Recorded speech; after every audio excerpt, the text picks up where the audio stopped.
Welcome back after the break. नाज़रीन, अब हम बात करेंगे मुल्की सियासत पर, क्योंकि एक तरफ मुज़ाकरात भी हो रहे हैं, मुज़ाकरात के साथ साथ कुछ बातें अडयाला से मुंतकिली की भी हो रही हैं। इस मुतालिक भी बात करेंगे, लेकिन हम आज सबसे पहले बात करेंगे कराची के मसाइल के ऊपर, जो मुल्क का माशी हब है।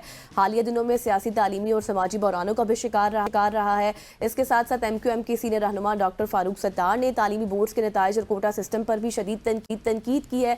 उनका ये कहना है कि कराची के जो बच्चे हैं, तलबा और तालिबात हैं, उनके लिए तरक्की के दरवाजे बंद किए जा रहे हैं। साथ ही सिंध में बढ़ती हुई करप्शन और नाअहली को भी उन्होंने निशाना बनाया है। और आज के प्रोग्राम में हम उन मसाइल पर रोशनी डालेंगे और ये समझने की कोशिश करेंगे कि इस सूरत हाल का हल क्या हो सकता है। और इसी पर बात करने के लिए हमारे साथ मौजूद हैं इस वक्त डॉक्टर फारूक सत्तार साहब। आप सीनियर रहनुमा हैं MQM के, आप MNA भी हैं और आप मेंबर भी हैं उस कमेटी के जो कि इस वक्त मुज़ाकरात कर रही है हुकूमत और PTI के दरमियान जो मुज़ाकरात चल रहे हैं। फारूक साहब, thank you for being on this show. सबसे पहले तो ये बताएं कि जो इस वक्त गरज बरस रहे हैं आप लोग, सिर्फ आप नहीं, अली खुर्शीदी साहब भी हम देख रहे हैं, अचानक क्या वजह बनी? और हम देख रहे हैं कि वो तमाम तर मसाइल जिनका ताल्लुक जो है अवाम से रिलेटेड है, अवाम के मुस्तकबिल से रिलेटेड है, क्या वजह बनी है? देखिए, जब चंगेज खान ने बगदाद फतह किया था जी, तो वहाँ के लोगों को गुलाम बनाने और बगदाद को अपनी कॉलोनी बनाने के लिए उन्होंने वहाँ की दर्जगाहों को और लाइब्रेरीज और जो कुतुब खाने थे ना, उनको मिसमार किया था, नजर आतिश किया था, उनको तबाह बर्बाद किया था। ये एक चंगेज खान की तालीम की जो एक जिसे कहना चाहिए ना कि जो नफरत थी, उसका इज़हार था। अब आप देखिए, ये कैसे हो सकता है कि 3-4 सालों से हमारे बच्चों की परफॉर्मेंस अचानक खराब हो जाए, अचानक उनकी जो कारकर्दगी है इंटर के या मैट्रिक के इम्तिहानों में इतनी खराब हो जाए कि जहाँ पहले 60% रिजल्ट आता था, मैट्रिक का 60-70, मैट्रिक का इंटर का 60-70-75, वहाँ 30-30% रिजल्ट है। फर्स्ट ईयर का रिजल्ट आया इंटरमीडिएट का और 30% एवरेज है। इंजीनियरिंग में 71% बच्चे फेल हो गए और मेडिकल, प्री मेडिकल के जो है वो तकरीबन 66% बच्चे फेल हो गए। मतलब अनहर्ड ऑफ है, नाकाबिले फहम है। इतना लेवल जो है वो बच्चों की गिर नहीं सकता। और फिर यही बच्चे जब कॉम्प्लेन है NED में दाखिले के लिए, जो प्रोफेशनल जो हायर एजुकेशन है, तो अच्छा, और इसके मुकाबले में जो हमारे अंदरूनी सिंध के बोर्ड हैं, लाड़काना हो, नवाबशाह हो, वहाँ 80% लोग पास हो रहे हैं, सिर्फ 20% फेल हो रहे हैं। वहाँ एकदम इजाफा हो रहा है उनकी कारकर्दगी में और उनके नतीजे बेहतर से बेहतर हो रहे हैं हर साल।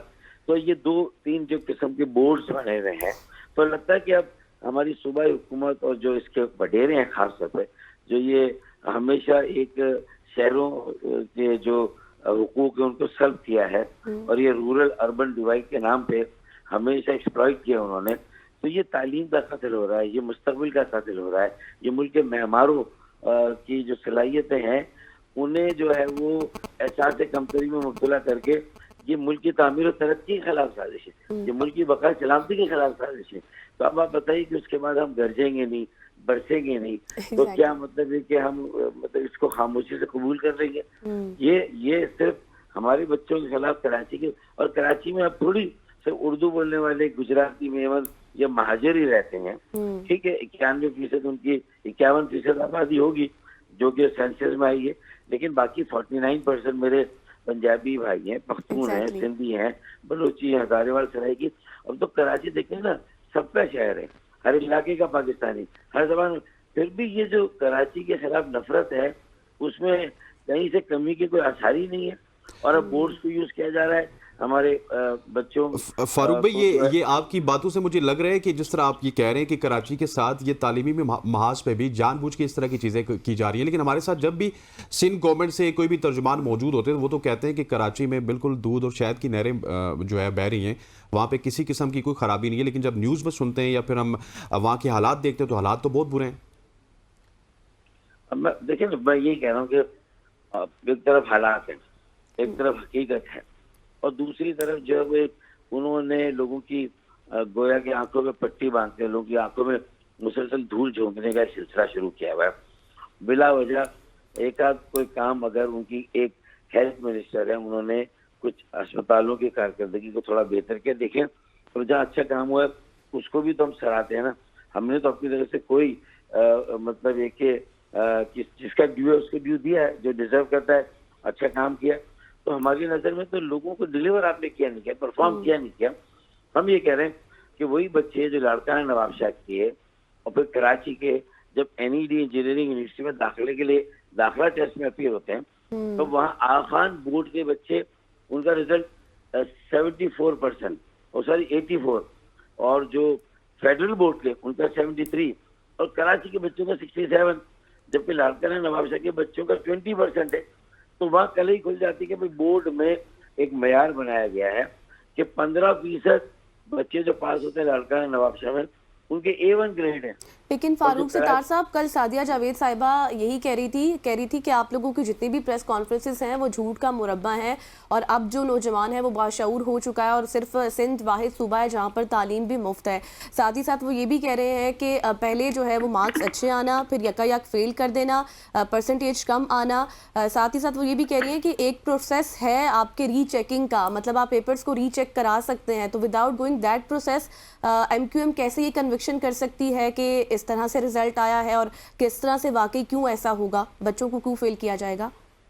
देखिए, जब मेन रिजल्ट में इतने बच्चों को फेल कर दिया जाए और वो सबके सब स्क्रूटिनी में रीचेकिंग में जाए, तो जो चेकिंग का सिस्टम है सेंट्रलाइज्ड, जिस पर हमने ये सारे शक व शुबात डाले हैं, उसी में रीचेकिंग होगी बीवी। मुझे बताइए कि जो ये रीचेकिंग भी हो रही है उसमें स्क्रूटिनी के इतने पैसे 70% बच्चे जब पैसे और देंगे तो इसका मतलब उनकी तो डबल फीस हो गई ना।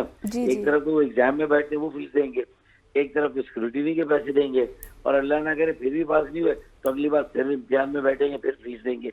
तो मतलब है कि फिर मेन एग्जाम चला जाए ना, सांप निकल जाता है, फिर लकीर फिरते हैं, फिर इतना मीडिया क्लियर में हाईलाइट हुए, वो सप्लीमेंट्री है जो स्क्रूटिनी है उसके वो तो इंडिविजुअल होंगे ना। हाँ, कोई ऐसा सिस्टम बनाए ना, एक कमेटी बनाए। लास्ट ईयर भी जब गवर्नर सिंह कामरान टिसूरी साहब ने विजिट किया, बोर्ड ऑफिस के चेयरमैन से मुलाकात की, तो एक कमेटी बन गई। उस कमेटी ने भी ये कहा कि जी हाँ, ये जानबूझ के नंबर कम किए गए हैं और जानबूझ के लोगों के मेरिट को दबाकर जो है वो छुपाया जाता है, चुराया जाता है, ताकि वो आगे कॉम्पीट ना कर सके। अच्छे आला तालीम के दरवाजे उनको बंद किया जाए।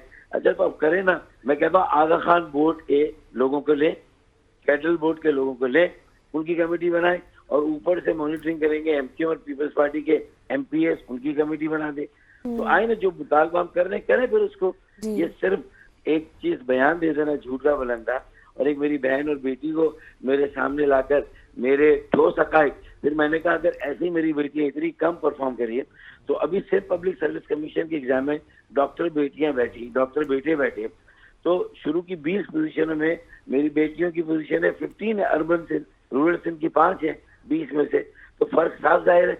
मैं तो सबूत के साथ बात करूं, आप भी आए ना, मर्द के बच्चे बने और अपने किसी मर्द MPA को वजीर आला खुद बैठे और मेरे इन दलाइल का जो आदाद शुमार के जरिए से कह रहा हूँ उसकी तरदीद करें, उसको झुटलाएं जो हकीकत दे रहा हूँ। ये सिर्फ बयान देने से और टीवी पे मुझे उसको पलड़ा बराबर है। बिल्कुल फारूक भाई आप बिल्कुल ठीक कह रहे हैं। इससे पहले कि हम थोड़ा सा नेशनल लेवल पे भी आपसे डिस्कशन करिए, मुझे सिर्फ इतना बताइएगा कि आपने ये जो शिकायत है ये वफाक से भी की है, और वफाक ने इस हवाले से कोई आपको यकीन दहानी करवाई है?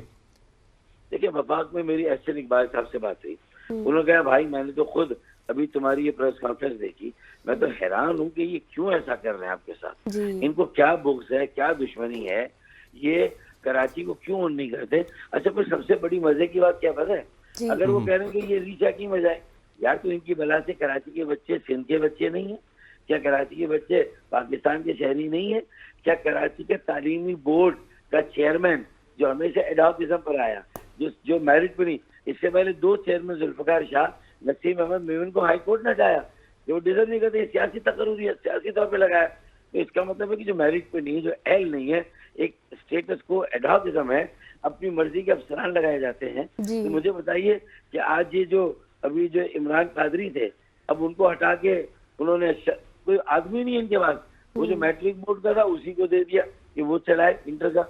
अब आप बताएं कि एक मैट्रिक के पहले ही बोझ अब उसको दे दिया। अब ये सारी बातें मैंने एहसन इकबाल को बताई, तो कह रहे हैं भाई इसमें तो रियासत को भी इंटरवीन करना चाहिए, इसमें तो वफाकी हुकूमत को इंटरवीन करना चाहिए।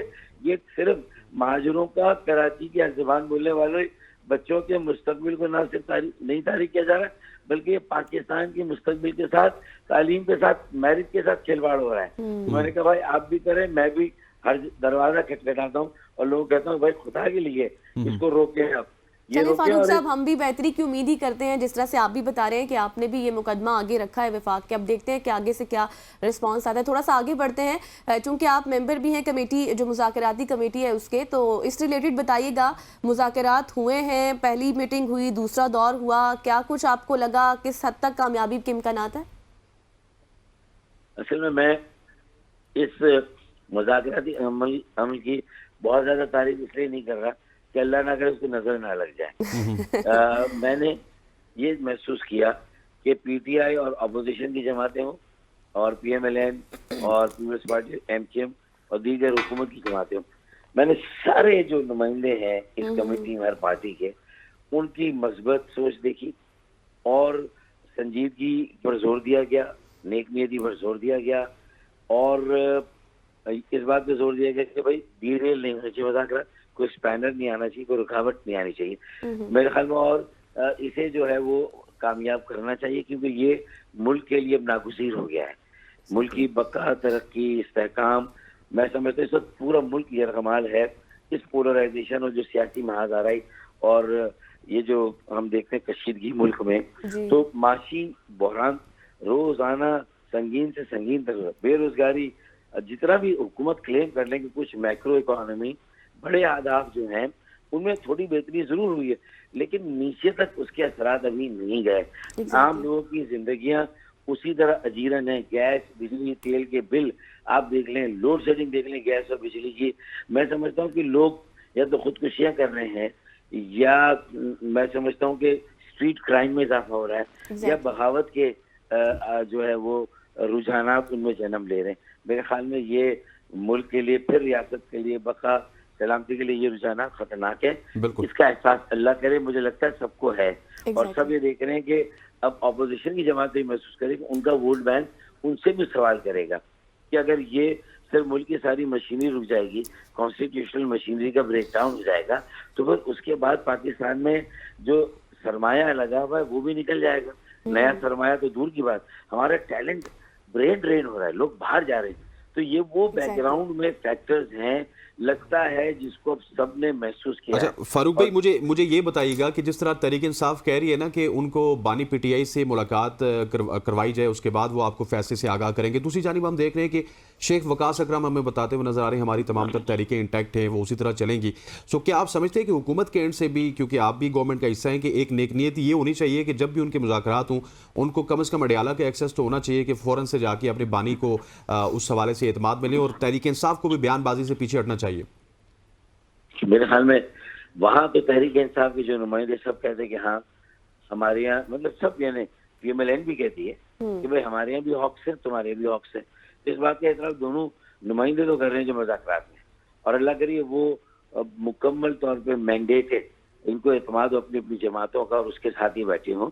और इसीलिए अगर वो मिलना चाहते हैं अपने बानी से तो बिल्कुल उनको इजाज़त होनी चाहिए, और बहुत तफसील से और बड़ी आसानी के साथ, पूरी उनकी तसल्ली के साथ उनको जो है वो मौका मिलना चाहिए। इस बात में तमाम अरकान ने कहा, और हुकूमत या इसमें और जो हमारे इदारे हैं उन्हें भी, मतलब मैं समझता हूँ कि इस बात की इजाज़त देनी चाहिए, और मुझे लगता है कि ये मुलाकात जो है वो होगी और इन्हें ये मौका दिया जाएगा, और ताकि वो एक तहरीरी तौर पे अपना फाइनल जो एक एजेंडा है, नुकात है जो उनके, उसको फाइनल कर ले और उसके बाद आ जाए। और उसके बाद हुकूमत को भी देखना है कि क्या रास्ते वो निकाल सकती है। देखें, politics is the art of the, मैं नहीं समझता अगर हम अपने आप को सियासी कहें और किसी मसले का हल ना निकाल सके। देखिए, कोई मजबूरी होती है, कोई मसलियत होती है, कहीं आईन, कानून और अदालती मामला। फारूक सत्तार साहब, चूंकि आपकी मौजूदगी का फायदा उठाते हुए वक्त भी हमारे पास कम है, तो मैं आखिर में आपसे ये पूछना चाहती हूँ कि कुछ आपके अपने भी मुतालिबात हैं जो कि पूरे नहीं हो रहे, थोड़ी सी नाराजगी का भी इजहार किया जा रहा है। असल में मुतालिबात हैं क्या आप लोगों के जो कि पूरे नहीं होते? हमेशा हमें ये शिकायत सुनने को मिलती है। हमने तो ये जो मुज़ाकरात होने हुकूमत और अपोजिशन के, इसको गनीमत समझकर अपनी बात भी हंस रहे मजाक डाल दी वहाँ सरदार साहब के सामने कि हमने कहा कि चलो अगर आज पीटीआई को एंगेज किया हुकूमत ने, पीएमएलएन ने, तो इस बात की अब उम्मीद की जा सकती है कि हमें भी एंगेज किया जाएगा और जबरदस्त। हमारी नाराजगी वो दूर किया जाएगा। हमारे साथ जो वादे वही किए गए इन्हें भी इंशाल्लाह ताला पूरा उनको किया पूरा किया जाएगा। जाएगा। तो मैंने तवज्जो तो उनकी मबसूर कराई, उन्होंने भी मुस्कुराहट के साथ कहा कि नहीं हम इंशाल्लाह ताला आपके साथ हैं और आपके मसाइल पर भी इंशाल्लाह तवज्जो देंगे और उन्हें हल करेंगे। फारूक भाई, it's pleasure to talk with you. Thank you so much for joining us. ख़वातीन वज़ात हमारे साथ मौजूद थे डॉक्टर तार साहब, जो कि तफसीली तौर पे कराची के मसाइल और फिर मुल्की मसाइल और मुल्की सियासत के हवाले से हमारे साथ डिस्कस करे थे। यहाँ पर वक्त वो चाहता है एक शॉर्ट सी न्यूज़ ब्रेक का। न्यूज़ ब्रेक लेते हैं, वापस आते हैं। Stay with us.